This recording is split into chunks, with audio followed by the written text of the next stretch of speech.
Super 8 continues, ladies and gentlemen. It's the double header once again. Early in the morning, as I always say, Indian Standard Time. We have Australia versus Bangladesh. And then in the evening, the blockbuster clash. England take on South Africa, where both the teams have got a victory under their belt. But starting with Australia, Bangladesh, I have Kushank with me. Kushank, welcome to the show. First game for both of these teams in a Super 8 clash. How important is it for Australia at least? Yeah, I mean, Australia do go into the game as favorites, but T20 is a funny format. Anything can happen, and Bangladesh have looked in good form, especially with their bowlers. I mean, they've been on top form, so quite an exciting watch. Absolutely, it's going to be an exciting one, and I think that, as you said, as Bangladesh have made it to the Super Eights, it's never going to be something of a one-sided game. We can somehow see that Bangladesh surpassing them, making a surprise result out of this one. Though now the games will be played at the West Indies, but I still think that the better team on the day might turn out to be victorious in this game. But we're done with this. Let's take a look into the results of both the sides so far, what they made in the group stages.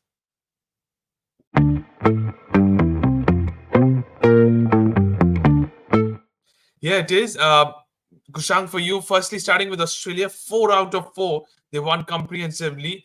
I shouldn't term the rest of the three, but especially the England one, it was a big victory for them.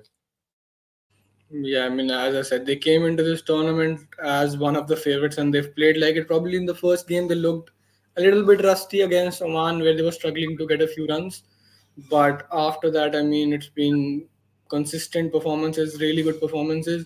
And this is while a couple of the players haven't yet fired. Maxwell, Wade, they haven't done much yet.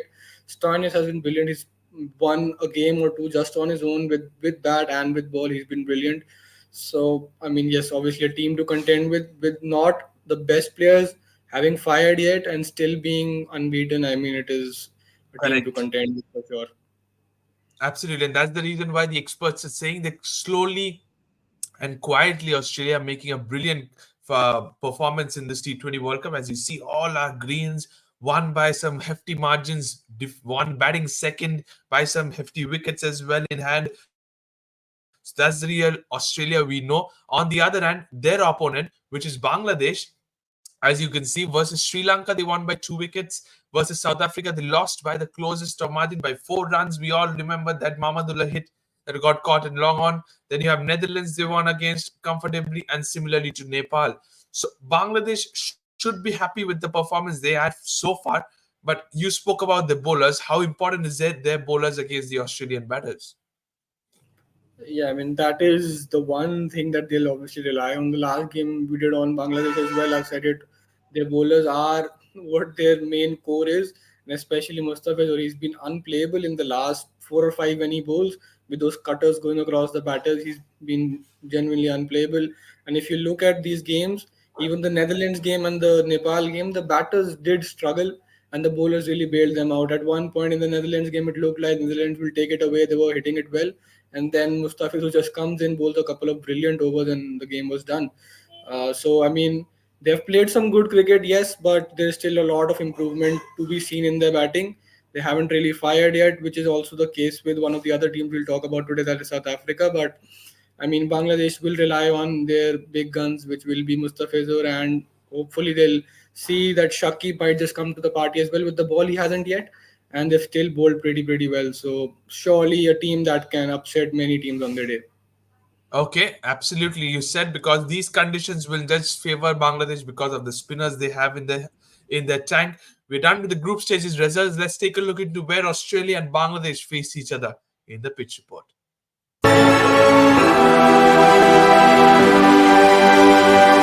This is going to be played at the Guyana Stadium, where the second semi-final is also going to be placed. But teams batting first 6 times, teams batting second 9 times. It's a day-night game. I think chasing will help the teams, Kushang, if you're giving the captains that. Yeah, I mean, in T20s in general, and on a pitch like this, which has been historically slow and low, you'd want to have a score in front of you to understand how you'd want to go on this pitch. Because if you bat first, you aim for 160, 170, you might end up imploding and not even get to 130, 140. So I think batting second is the way to go about on such pitches. I mean, but that is all bound to luck. You win the toss or not. On the pitch alone, I think Bangladesh are better equipped than Australia, but Australia just have the brilliance and experience that they do. So this is going to be a really good game for sure. Absolutely, it's going to be a fantastic game to watch. No matter how that you can say Australia favorites Bangladesh or not, but don't rule out Bangladesh. The way they have played this season could be something they can definitely surprise you. Pitch report is done. Let's take a look into the fixtures Australia and Bangladesh have to face in the Super 8s.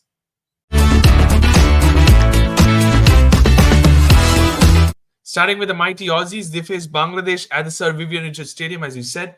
Then they go to Afghanistan at Kingstown and Darren Sammy Stadium in St. Lucia is the big one, India. For Australia's point of view, two very lower ranked sides, but they have made it to the Super 8s. Afghanistan almost gave them a scare at the Wankhede Stadium 2023 until unless it was Mad Max who became an Undertaker. But against Bangladesh today, rather tomorrow morning, what do you really reckon? Before the big game against India, can they make it 2 out of 2? I mean, as I said, conditions wise, St. Lucia, St. Vincent, these have been better batting conditions than Guyana. And this will be a bigger challenge conditions wise for Australia because the Bangladesh team come in with a bit of unorthodoxy as well. Because you see the fast bowler in Tanzim Shakib, Mustafizur is always there. There's Rishad Hussain, who's been the spinner. So there's a few things that they might not have faced as much previously. So this will be a tougher game conditions wise and experience wise for them. Then I feel and the other two they'll have better batting conditions and I think they'll thrive on that with the deep batting lineup that they have. Australia need to really look after what they can do spin wise. Ashton Agar hasn't bowled that much. Maxwell hasn't been in the best form as well. Zampa has been just there and thereabouts, nothing too great about him either. So I think if these three spinners, even one or two of them comes to the party, I think then the advantage that Bangladesh might have in these conditions will be taken away. So this will be a very tricky one for Australia, Bangladesh one. The rest, do I see them going into the game as favorites at least? Okay, so the rest you're seeing going into the game as favorites. On the other end, Bangladesh, they start with Australia, then face India. Two big games. Can you see them winning at least one of them? If yes, which one is it? I mean, my gut feel is telling me there is one that they'll win. I'm hoping it is the one against Australia, but they Bangladesh just surprise you, don't they? I mean, before the World Cup, they lost a couple of games to US. They were not in the best of shapes, and they get certain conditions that suit them, and they have been brilliant. You look at it on paper, that bowling lineup is tough to face. There is no two ways about it. Correct. But I'm just backing India because of the reason because we have enough experience playing in such conditions and against such bowlers.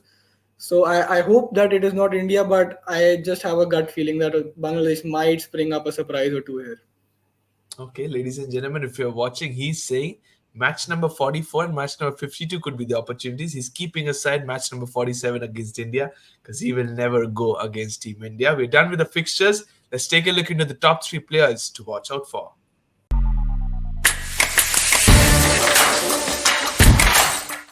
Here are top three players I've chosen for Australia. Travis said, Glenn Maxwell, you spoke about a little bit, and Mitchell Stark.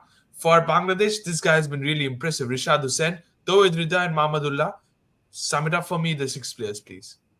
Yeah, I mean, this guy is always there, isn't he, Travis said, but yeah, I mean, Travis said at the top in these conditions, it will be a test for him. I mean, I don't think we have seen him play enough in these conditions. As I've said, Australia overall, these are the conditions that can be their Achilles heel and they'll be tested for sure. In my opinion, the more important player comes in the spin department, as I just discussed, Ashton Agar, Maxwell, and uh, Adam Zampa. If these guys come in handy, I think Australia will get breeze past Bangladesh. But if they are not able to, utilize the spin well and fall against the spinners of Bangladesh, this might just be a surprise, a huge surprise in this tournament. For Bangladesh, I feel Rishad has bowled beautifully. Shakib has not come to the party yet. I'm banking on him as well with his experience. Mahmudullah has been there for a while and he's batted really well. And as I've discussed earlier, he needs to bat maybe one or two spots higher to have a bit more impact on the game. The batting hasn't yet fired. At the top, I mean, they've looked to be aggressive. They've lost early wickets quite a few times. So they if they sort their batting out, they're a proper unit to be facing. So Bangladesh need to really look at the top three, four batting right now. Okay, so Bangladesh need to look into the top heavy of the batting. The bowling has been brilliant, as said Kushank. Let's take a look at what the predicted playing 11 looks like for both the sides.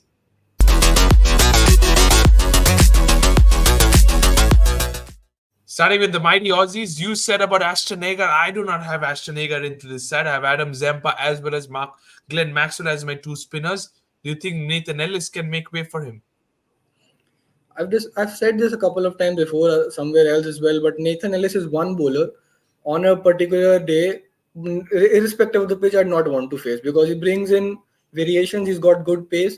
I'd have Absolutely. Nathan Ellis in there. I might just see either of Stark or Cummins not play. Uses a slower ball well, so he will still be there.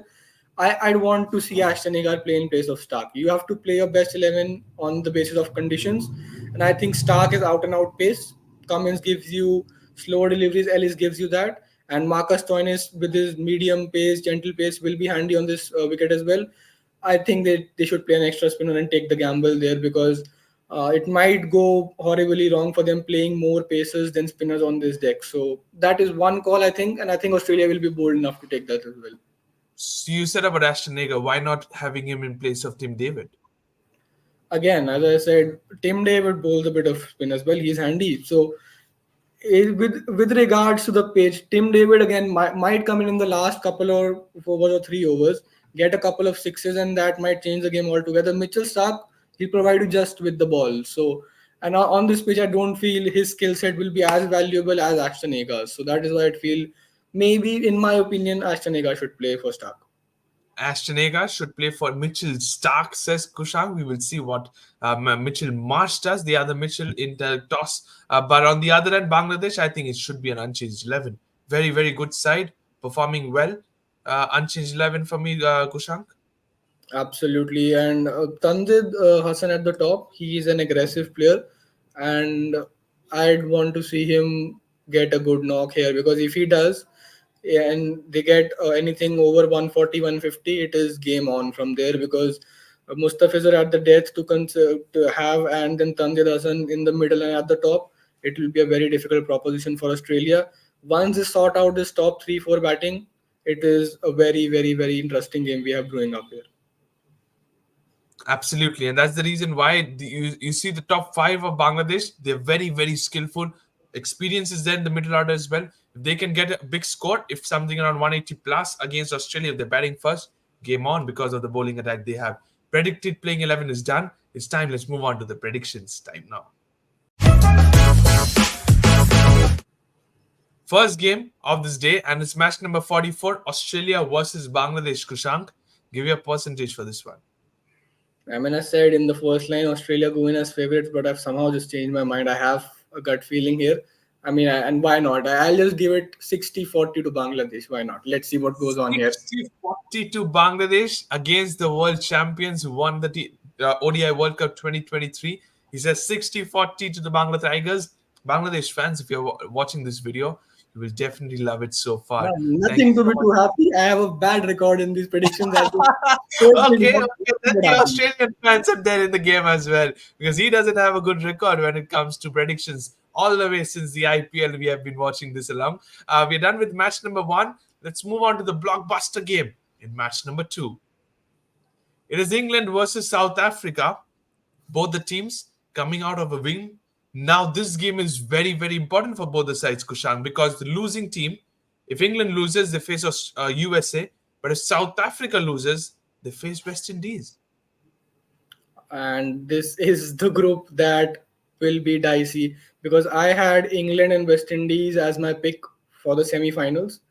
West Indies have already lost a game, so this becomes huge because if South Africa win, this is going to be very exciting to watch in Absolutely. this group. I'm still backing England though, just the form that they're in, the players that they have, the way they plan and the way they execute. South Africa's batting has still not shown their class that they possess really. Their bowlers have been on and off. Andre Nokia has been really good, but still I would say pretty average given the oppositions that they faced. It has been a pretty average performance to still be here where they are. Absolutely. South Africa just getting over the line somehow. We will come to when it comes to their group stages performance. Let's take a look into the group stages performance of England and South Africa.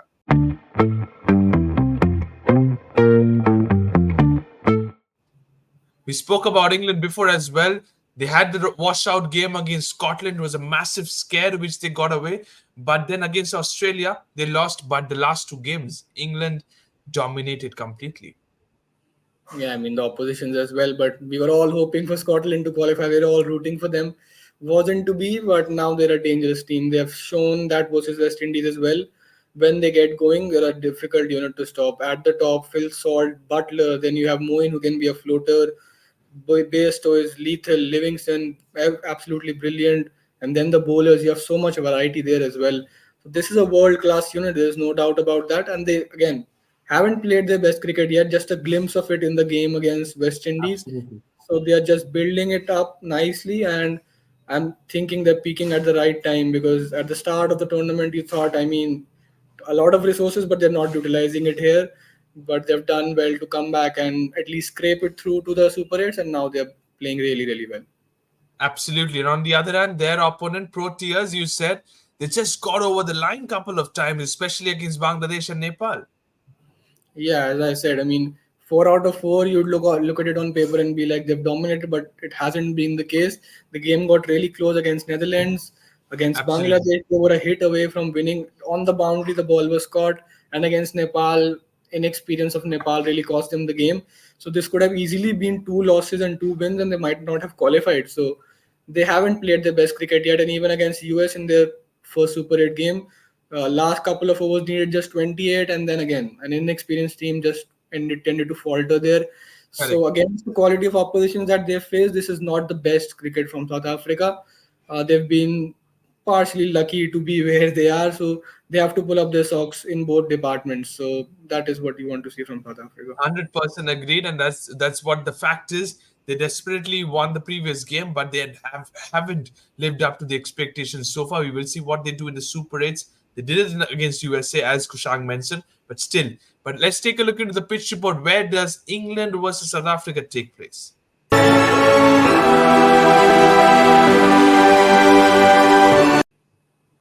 It's at the same stadium where England defeated West Indies at the Darren Sammy Stadium, St. Lucia. Chasing is definitely the best answer.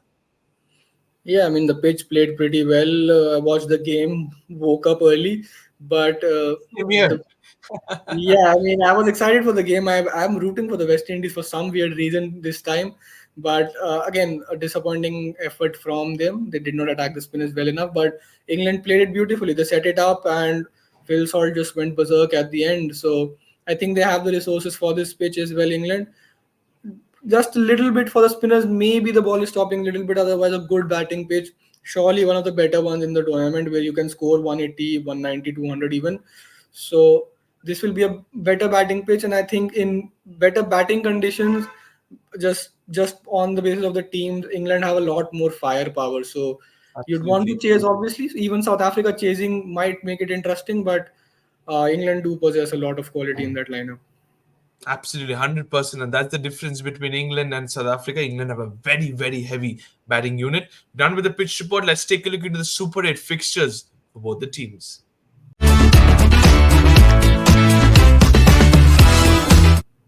There you go. There's a green in the name of England because they defeated mighty West Indies. Now they face South Africa tomorrow and then USA. You spoke about this game.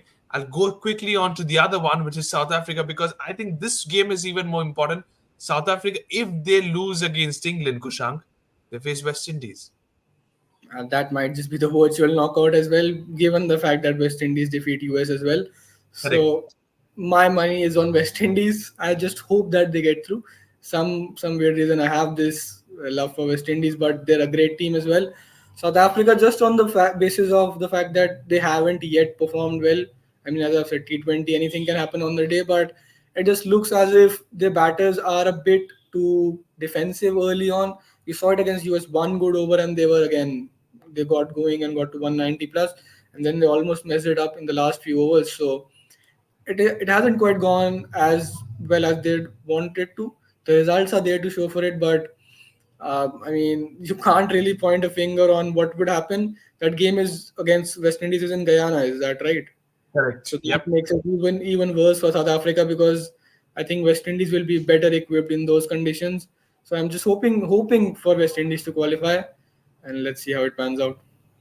Absolutely. South Africa, though they won at Guyana against USA, but it will be a different ball game because US and West Indies will be the home team. They will have the crowd full in numbers in that game as well. We're done with the fixtures. Let's take a look into the top three players to watch out for.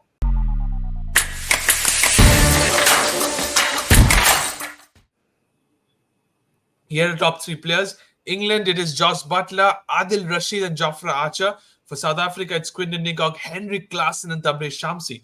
You said about South Africa not being at their best. I think Henrik Klaassen is a proper example. Yep, and the cricket that he's played in the past year or so, he's shown us what he can do. He's not really lived up to that expectation till now. But just again on England, I mean, Adil Rashid is just so good, isn't he? I mean, he goes under the radar, but he either does not give runs or he picks a lots of wickets. So he is a proper T20 bowler. Archer hasn't had his best yet, in my opinion, and that is even scary for any opposition. So they are very well equipped. I mean, at the top, Butler again, he hasn't had the best of time yet. There is still a lot to come from this England team, and I think that makes it scary for South Africa. They need Heinrich Klaassen and what do you call Reza Hendrick to fire, and South Correct. Africa need that to happen. They need the batting to be a bit better. Rabada got back to a bit of form last time. Nokia has been good. Shamsi has been there and thereabouts. A couple of games he's played just so a huge proposition for South Africa. This one, a tough task, but I'm not too sure of how they'll perform in this game. Okay, from a neutral point of view, it's going to be a cracking game, ladies and gentlemen. We will see what happens tomorrow evening. Let's take a look into the predicted playing 11.